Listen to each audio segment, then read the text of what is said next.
All right, today we're talking about the blueprint for success. It's called internal control, and it's this essential, often invisible framework that keeps a company on the straight and narrow.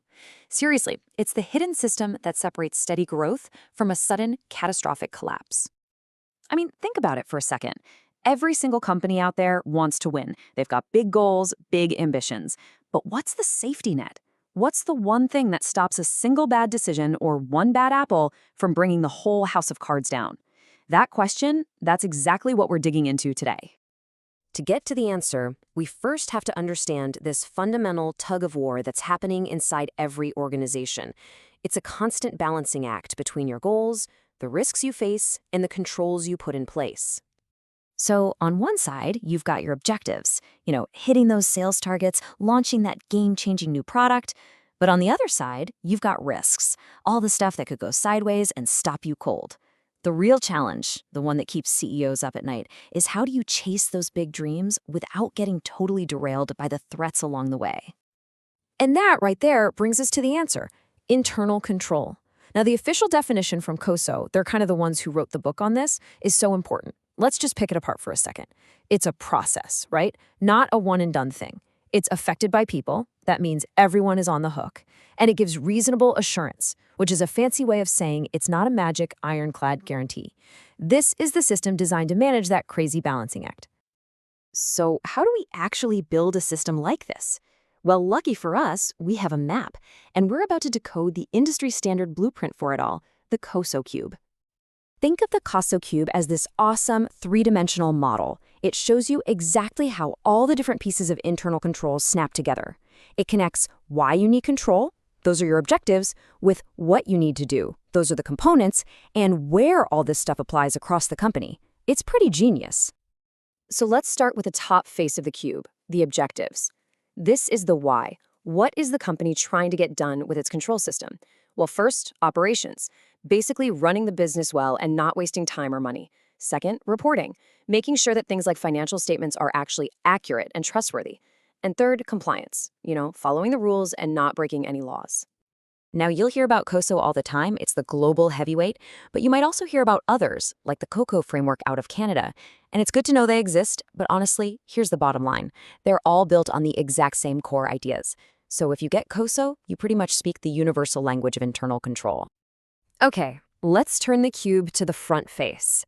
If the objectives we just talked about are the why, then these 5 components, well, these are the what. This is the stuff you absolutely, positively have to have in place if you want to hit those objectives. Let's just walk through these 5 pieces of the puzzle. We start with the foundation, the control environment.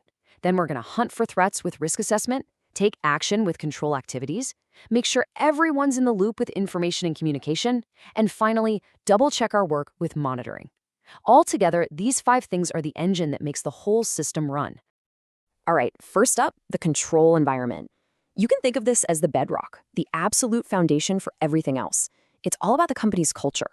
Does the leadership set a strong tone at the top? Do they actually walk the walk when it comes to integrity and ethics?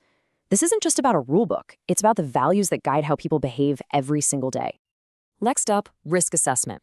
This is where you start looking into the future. A good company doesn't just wait for problems to smack them in the face. They actively hunt for them. This is a constant process of identifying and analyzing anything that could stop the company from achieving its goals. And you have to know what you're trying to do before you can figure out what might stop you. So, once you've spotted the risks, what do you actually do about them? That's where control activities come in. These are the specific policies and procedures, the real boots-on-the-ground actions that you put in place to tackle those risks head-on. Let's look at a classic example. A perfect fundamental example of a control activity is something called segregation of duties.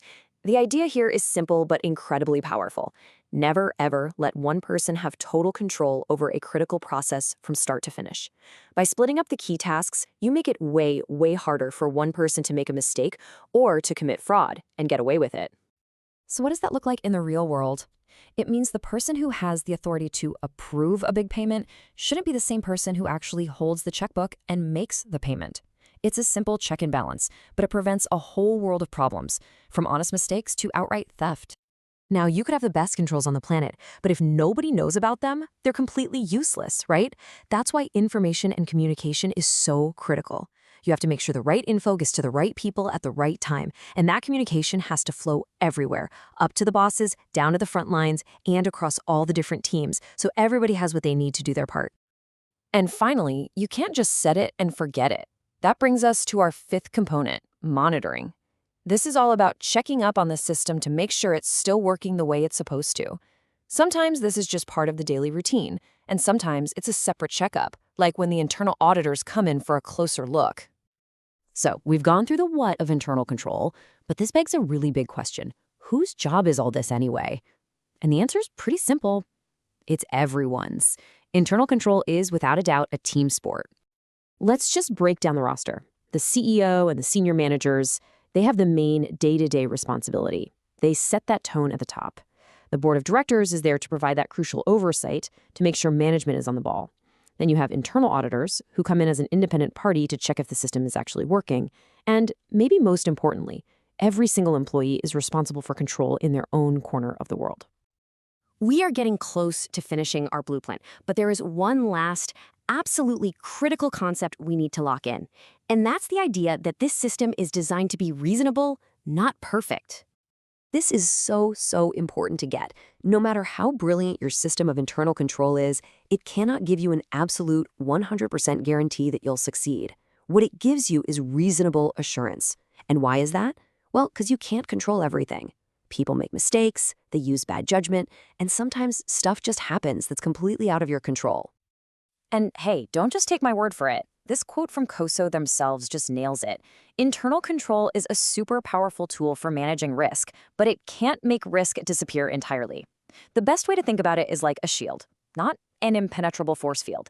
It's designed to make success more likely, not to guarantee it. And that leaves us with one final thought to chew on. As the world gets faster and more complex with more automation and more change, this whole idea gets even trickier. So the real question for every leader out there is this: how do we build systems that are tough enough to handle all these modern risks while still leaving space for the things that actually make a business great? Human trust, gut feelings, and good old-fashioned judgment.